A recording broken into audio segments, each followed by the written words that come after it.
Hi, welcome back.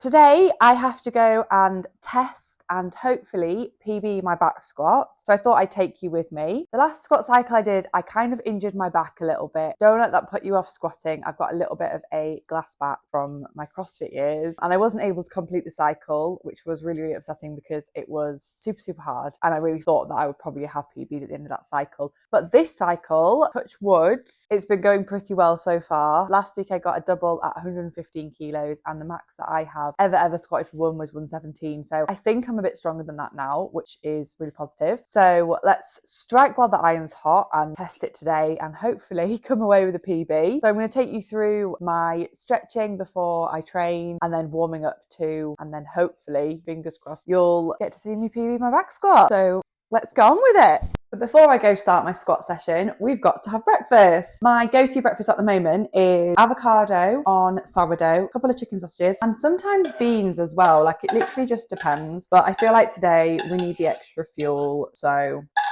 we're having beans. That's fun, isn't it? I look like a witch coming out of the smoke. Even when you're in a cut, you still need to be fueling your workouts. So make sure that you are getting plenty of carbs in pre and post workout. Just love black pepper. Voila, that's what I'm going to be having to fuel my, hopefully, squat PB. So I got to the gym ready to start my workout and obviously had a Nocco as I was warming up because we need that caffeine. First stretch I do is the pigeon pose. You may have heard of this one. It just looks like this, and I hold this on each side for about 30 seconds and then obviously swap legs.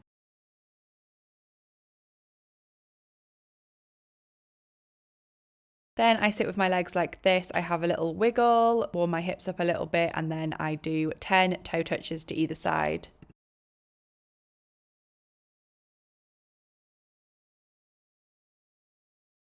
Next stretch is downward dogs, again doing 10 of these. They do look a little bit weird sped up though, I'm not going to lie to you. Then into a sort of long lunge situation and 10 thoracic rotations on each side. Again, swap legs and swap sides.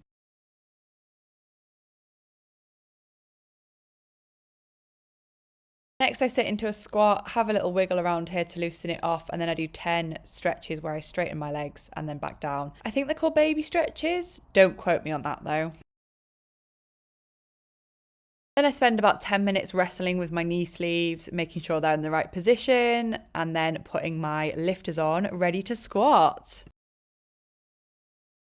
I always start with just the empty bar when I'm squatting, a set of about 5 reps depending on how many I'm doing in the workout.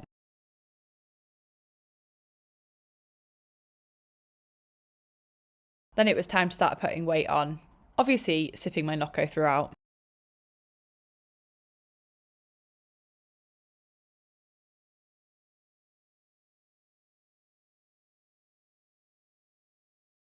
As I get to the heavier percentages, I then start using my lifting belt. This is just to give me something to brace against, but shouldn't be relied upon as you still need to keep that core stable when you're squatting.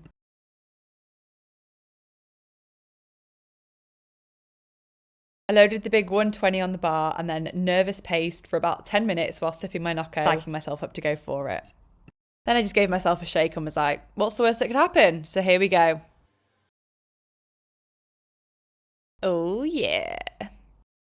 The relief when I re-racked it. Oh my god, I am so happy. I was really nervous going into it. I just wasn't sure how they were going to go today. You know how it can be with squats. Sometimes they fly and sometimes they just don't feel good. And obviously because last week I had such a good session getting a double at 115, I was quite nervous that this week it wasn't going to feel so good, but we managed and your gal just squatted 120. So I'm going to go home now and refuel. If you have enjoyed this one, please like and subscribe, and I will see you in next week's episode.